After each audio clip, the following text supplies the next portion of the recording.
Oi, gente, eu sou a Jaci Mochizuki e eu estou de volta para mais um vídeo no canal. E, gente, nesse vídeo aqui eu vou conhecer mais um pouquinho de League of Legends, só que dessa vez vai ser de um canal que eu nunca trouxe aqui, que eu acho que pronuncia Celp, não sei. Vocês me pediram bastante esse react, então se gostarem, deixem muito joinha aqui embaixo, tá bom? E já comenta quais os próximos vídeos vocês querem ver no canal e se inscreve para não perder nada, ativa o sininho, me acompanha no Instagram que tá aqui do lado e bora direto pro react. Salve rapaziada, Celp na voz, e hoje vai ser um vídeo meio diferente do usual, porque não é um, não é dois, não é três, são 4 personagens aqui hoje. Que hoje o vídeo é sobre os demônios, os coisa ruim que tem no League of Legends. E antes de começar a história, eu já vou adiantar pra vocês que esse vídeo vai ser muito grande. Então, se ajeita na cadeira, pausa o vídeo, vai lá na cozinha, prepara um sanduichinho de presunto, esquenta um Nescau e volta aqui pra assistir depois. Quando se fala de demônio no universo de League of Legends, existem 3 tipos. Tem o demônio primordial, temos os grandes demônios e tem os Azakana. Ah, mas e o Shaco? O Shaco, ele não é um demônio atualmente e ele não é nada na real. Esse bicho não tem lore. A Riot não se decide o que ela faz com o Shaco, porque primeiro ele era um boneco assassino.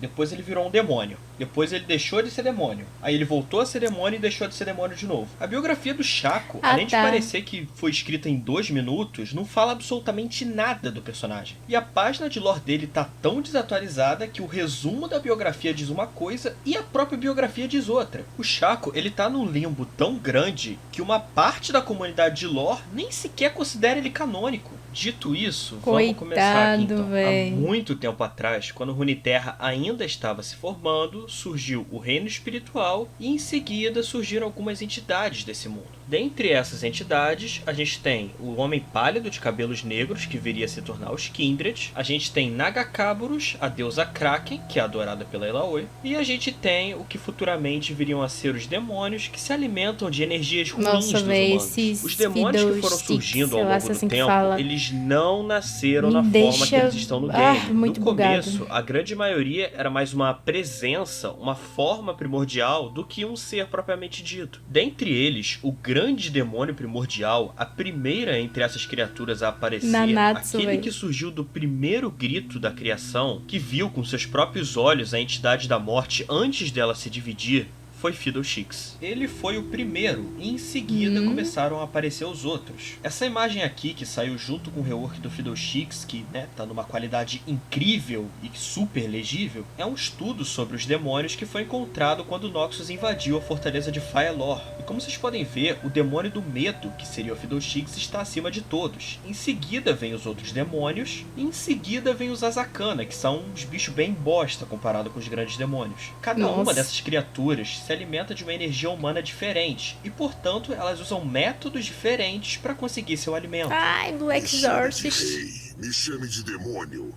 A água esquece o nome dos afogados. Os rios de Valoran são antigos, mas não tão antigos quanto o demônio conhecido como Tanquente. O Rei do Rio, o Grande Meneador, Velho Barriga de Bocejo, Dois Casacos ou Sapo Imundo do Caralho, o demônio possui muitos nomes nas diferentes regiões de Runeterra. Desde as casas de jogos de azar lamacentas do Rio Serpentino até as mesas douradas de aposta em Piltover, todos que já olharam a riqueza de outro com desejo conhecem a fome sem fim que vem com o Rei do Rio. As primeiras histórias da criatura foram contadas por viajantes que andavam pelo Rio Serpentino, localizado em Ishtal. Essas histórias falavam de um peixe gigante com uma boca imensa que atraía aqueles que estavam insatisfeitos com promessas de algo a mais. Uma dessas histórias é sobre um jovem que era conhecido por sua honestidade. Ele nasceu em uma família de balseiros. Porém, esse jovem ele desejava uma vida longe das margens pobres que ele conhecia tão bem. O Rei do Rio então apareceu e prometeu a ele uma experiência inesquecível se o jovem contasse apenas uma mentirinha. Parecia algo inofensivo, então o jovem jovem aceitou. Então ele só Ih, contou uma vai dar mentirinha merda, boba pro irmão vai. dele. Naquela noite, o demônio apareceu novamente e ele mostrou ao jovem uma bifurcação no rio que o balseiro nunca tinha notado. Ele seguiu esse caminho até chegar em um acampamento estrangeiro, onde lhe ofereceram bebida, comida e boas companhias. Perto do amanhecer, o jovem estava se preparando para voltar ao seu povo, quando o rei do rio apareceu novamente e prometeu uma experiência ainda mais incrível se o jovem mentisse novamente. O jovem aceitou e contou mentiras aos seus anfitriões, e assim o rio se abriu mais uma vez, e ele seguiu uma correnteza que levou ele para uma noite ainda mais luxuosa. E isso continuou noite após noite, até que o balseiro, que um dia foi um homem honesto, agora ele mentia tanto quanto ele respirava. Depois de tantas mentiras, o rio finalmente desagou no mar. Então o balseiro se viu sozinho e perdido, onde não havia ninguém mais que ele pudesse mentir,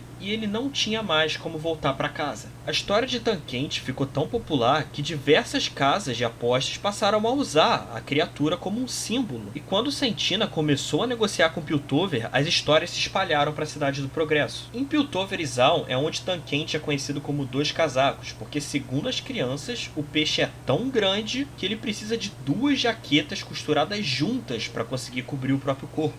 E em Piltover tem uma história muito famosa de uma inventora piltovense que teria feito um acordo com o rei do rio. De acordo com a lenda, Tânquente teria oferecido a essa inventora uma ideia tão extraordinária que certamente faria ela ser notada por algum clã rico de Piltover. Em troca, a única coisa que ele pediu foi uma mecha do cabelo dela. Parecia um ótimo negócio, então a moça aceitou. E funcionou, ela conseguiu um contrato lucrativo com o seu trabalho. Só que apenas uma invenção não era o suficiente para manter o contrato. Então Tânquente apareceu novamente para essa mulher e ofereceu outra ideia, só que dessa vez o preço foi um pouco mais alto. Em vez de só uma mecha de cabelo, ele pediu suas tranças, e quando a moça as entregou, ele as devorou ali mesmo. Mas mesmo assim, ela ainda não conseguiu encontrar a grande inovação que faria ela famosa. Então esses acordos com o rei do rio se repetiram várias vezes, e o preço era sempre cada vez maior. Primeiro uma mecha de cabelo, depois uma trança, depois um dedo, uma orelha.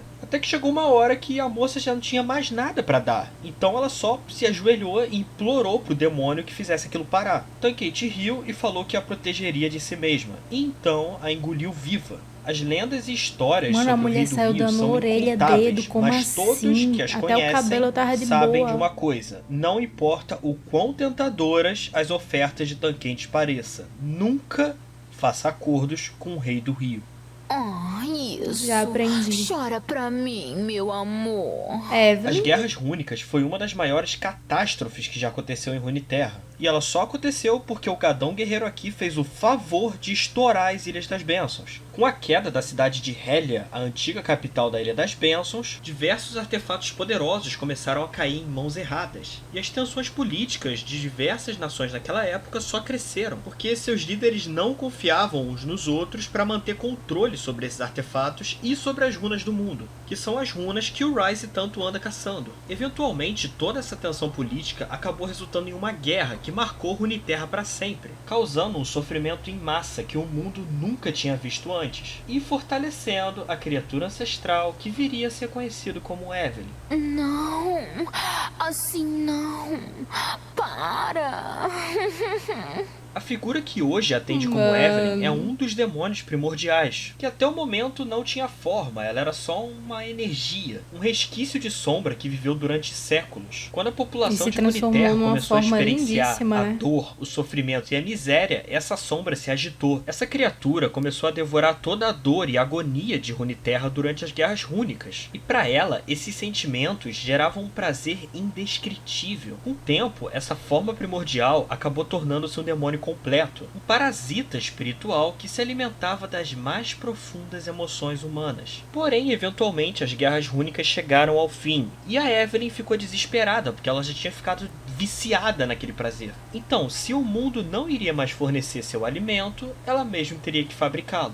Então ela começou a caçar, e no início era bem difícil. Ela não era muito experiente nesse bagulho de moldar corpo, então ela acabava se transformando numas paradas bizarras, e aí ninguém chegava perto dela, então ela não conseguia comer. Então Evelyn resolveu estudar as suas presas. Ela começou a observar os humanos. Ela adaptou seu corpo à forma que eles gostavam e começou a falar as coisas que eles queriam ouvir. Como resultado, ela acabou ficando super gostosa. Quer dizer, com essa belíssima aparência que era praticamente irresistível a qualquer um. A Evelyn, ela seria o equivalente ao conceito de súcubus no universo de League of Legends. Na lore, a Evelyn, ela atua exatamente como ela atua em game. Ela escolhe uma vítima, ela vai até essa vítima, ela seduz essa vítima, ela agarra essa vítima, ela tortura essa vítima e no fim ela mata. E se for o Kayle jogando, ela ainda tilta a vítima depois de morta. Inclusive, duas de suas vítimas eram nada mais nada menos do que os pais de Shauna Vayne. Evelyn os matou, levando Vayne a se tornar o que ela se tornou, e agora Vayne caça Evelyn incessantemente para conseguir sua vingança. Porém, o sentimento que as guerras rúnicas causaram em Evelyn tinha sido um êxtase tão grande a coisa mais que a dor linda e humana fofinha parecia no nada PDA, perto tá ligado? daquilo. A dor que ela infligia em suas vítimas, tipo, dava um Não gás tão ali na fofinha, hora, né, maneiro, mas depois passava. E por conta disso, Evelyn se encontra em constante caça, já que ninguém consegue satisfazê-la. Pelo menos até que o mundo entre em caos mais uma vez, e ela possa experimentar aquele êxtase da guerra novamente.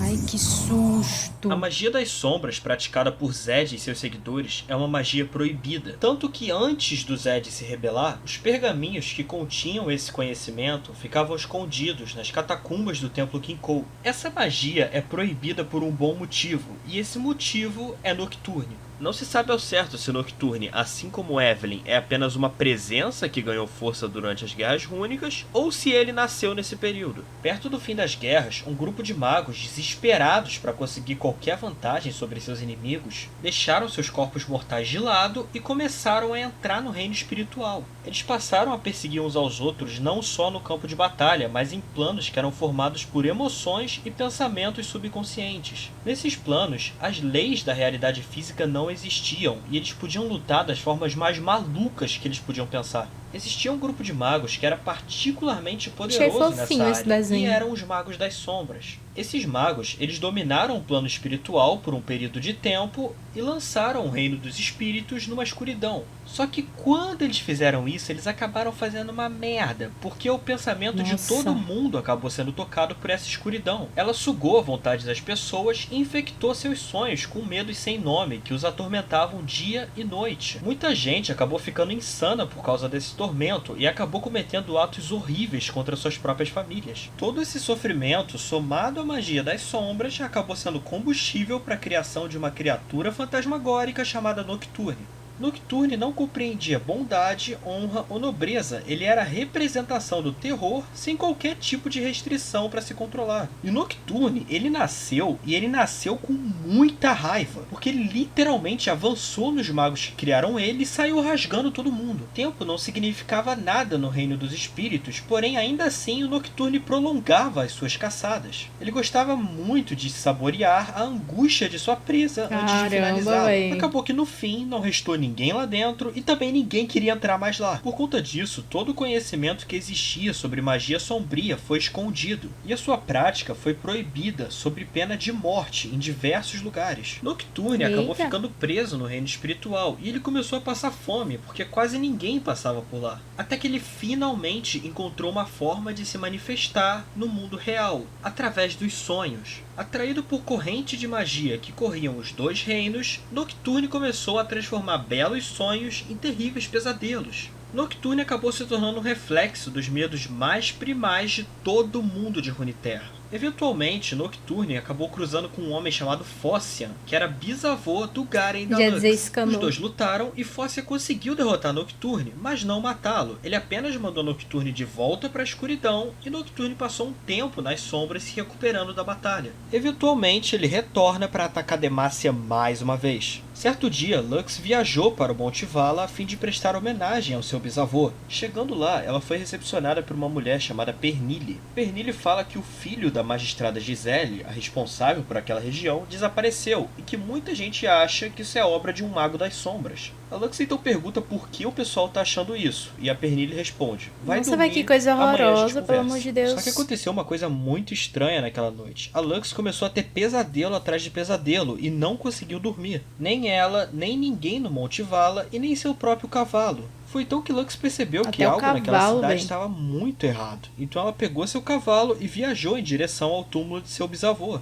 Em determinado momento, a estrada se dividiu em uma encruzilhada. Um caminho levava para uma cidade madeireira. O outro levava para uma comunidade construída em volta de uma mina de prata. Entre essas duas rotas havia um caminho menor, quase que invisível, que era adequado apenas para cavaleiros solitários ou para quem tivesse a pé. O caminho era silencioso e durante ele uma magia sombria quase conseguiu fazê-la adormecer. Perto do fim da estrada, Lux encontrou 5 cavaleiros, sendo um deles seu irmão Garen.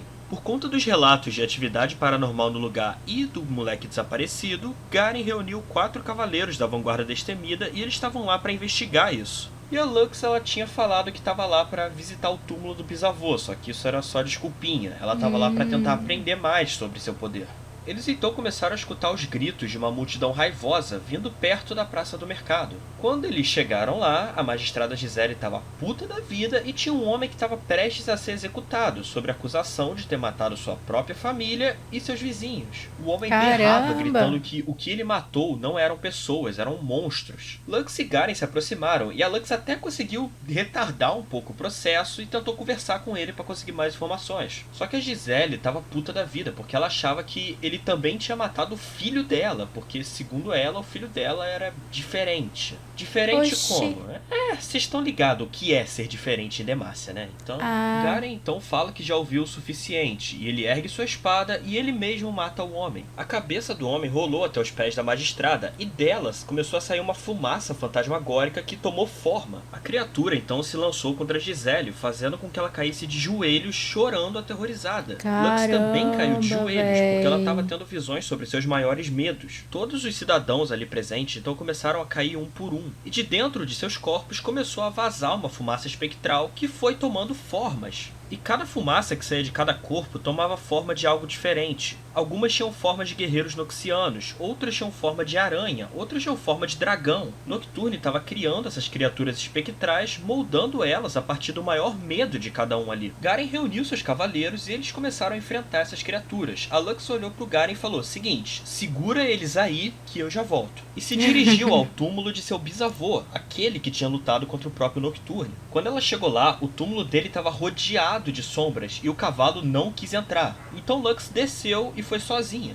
Lá ela encontrou Luca, o filho da magistrada Giselle, que tinha desaparecido, e ele estava sendo possuído pelo espírito de Nocturne. Depois de anos na escuridão, Nocturne estava faminto e ele acabou encontrando esse moleque. Então ele começou a atormentar esse moleque e se alimentar do medo que o moleque tinha de ser descoberto, já que ele era um mago, em Demacia. Por consequência, ele conseguiu recuperar um pouco de suas forças e começou a atormentar toda a região. Lux jogou sua adaga em direção ao garoto. Tadinho Ela não do queria cara, feri-lo, véi. ela só queria expulsar o demônio do corpo dele por alguns instantes, para que ela pudesse conversar com o moleque. E funcionou. Então ela e o moleque deram as mãos e Lux usou todo o seu poder para canalizar uma energia de luz imensa que expulsou Nocturne desse mundo mais uma vez. Quando Lux abriu o olho, tudo já tinha voltado ao normal. A escuridão que assombrava a floresta tinha desaparecido, e as visões de coisas macabras que ela tinha sumiram, incluindo os monstros que estavam lutando contra Garen e seus cavaleiros. E ainda bem, porque chegou um ponto que eles não estavam mais aguentando lutar. Lux então leva a Luca de volta à magistrada Giselle, e então ela e Garen vão embora, retornando assim à capital de Demacia. Só que a situação ainda não se resolveu totalmente, meu Deus. porque depois que Lux mandou o Nocturne de volta de onde ele veio, um outro carinha muito pior apareceu em Demacia.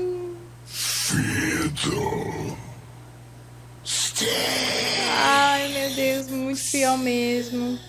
Há Não gosto nem muito um tempo, pouco. em uma torre beira-mar, um jovem tolo mago trazia ao mundo um monstro que ele não conseguia controlar. O que surgiu à sua frente foi uma entidade mais antiga do que os próprios registros históricos, algo mais sombrio do que uma vasta noite sem estrelas, algo que o mundo tentou desesperadamente esquecer, e em questão de instantes, o mago, a criatura e a torre se perderam no tempo. Essa é uma das muitas lendas sobre o demônio do medo conhecido como Fiddlesticks, que por muito tempo todos acharam que era apenas uma historinha de terror para assustar as crianças. Em Freljord, as crianças contam histórias sobre um monstro que surge de sepultas do gelo e que o corpo é feito de elmos, escudos, peles e lenha. Em Sentina, marinheiros bêbados trocam informações sobre uma figura vista sobre um pequeno atol bem distante, e as pessoas que vão até esse atol nunca retornam. E se você, assim como eu, não sabia o que era um atol, atol é uma ilha oceânica em forma de um anel. É isso aqui. Já as lendas de Targon falam sobre uma criança do crepúsculo que roubou a única felicidade que um ser horrendo e destroçado tinha, enquanto veteranos de guerra noxianos contam sobre um lavrador solitário que levou a culpa por causa de uma péssima colheita e acabou virando comida de corvo, assim retornando ao mundo dos vivos como um demônio. Demacia, Piltover, Stal, Ionia, Shurima, todos conhecem a história do demônio do medo, mesmo que contada em versões diferentes. Mas, mano, é um conto de um espantalho possuído que é usado pra botar criança na linha. Quem que vai ter medo dessa merda? Muita gente, porque Fiddlesticks não é só uma história. Uma presença sombria despertou na região interior de Demacia, instigada pela onda crescente de medo e paranoia que assolava o local. Propriedades rurais foram evacuadas, viajantes sumiram das velhas trilhas e os guardas que patrulhavam aquela área desapareceram. Os sobreviventes que conseguem fugir desse terror ancestral voltam de olhos arregalados, sem falar coisa com coisa, contando sobre como corvos não são corvos, sons que não são sons e um terror desigual em forma de espantalho. E é claro, a gente tá falando de Demacia, então quem que vai levar a culpa por isso? Os magos, né? Coitados, velho. Só que os magos não tem nada a ver com a história. O demônio ancestral realmente retornou. Uma presença tão macabra que até os animais ficam angustiados em ouvir seu nome. E junto com o ressurgimento dessa presença, uma outra história antiga também ressurgiu. A lenda de uma antiga criatura que não tem forma, pensamento ou qualquer tipo de entendimento sobre o mundo que vive. A criatura apenas cresce e se alimenta, se tornando uma imagem mal formada que reflete aqueles que o temem. O demônio do medo, ele desafia qualquer tipo de conhecimento moderno sobre magia. Ele é uma presença que apenas existe, sempre existiu e sempre existirá. Recém-despertada, a criatura está aprendendo mais sobre o mundo que vive. Ela conhece o medo de todos e se alimenta disso, sendo até mesmo capaz de imitar a voz de suas vítimas. Isso quando ele não usa os próprios materiais e os metais do espantalho para tentar reproduzir algo que se pareça com uma palavra. Eu é só um espantalho. E sim, é por isso que a voz dele natural é tão fodida. Pelo menos é isso que as histórias dizem. Só que Fiddlesticks não é uma história. Fiddlesticks é real. Nossa. E por hoje é isso, rapaziada. Valeu pra quem teve a paciência de me ouvir falando por 20 minutos. Se você gostou, deixa um like aí pra ajudar, que esse vídeo foi bem pesado de fazer. Se inscreve no canal se não for inscrito. E até semana que vem. Bonita. Fui.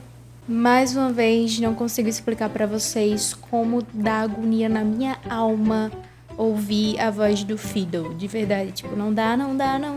Mas, enfim, gostei muito desse vídeo aqui do canal do Celp, como eu falei no início do react. É um canal que eu nunca tinha reagido, nunca tinha assistido, mas foi muito legal. Gostei muito, principalmente, de conhecer mais sobre a lore dos demônios, né? Já tem alguns reacts aqui, conhecendo, por exemplo, a Evelyn, o Fiddle e afins. Mas é isso, gente. Mais um react concluído com sucesso. Deixem aqui embaixo os próximos que vocês querem ver aqui no canal. Um beijo enorme demais no teu coração, muita luz, sayonara e tchau!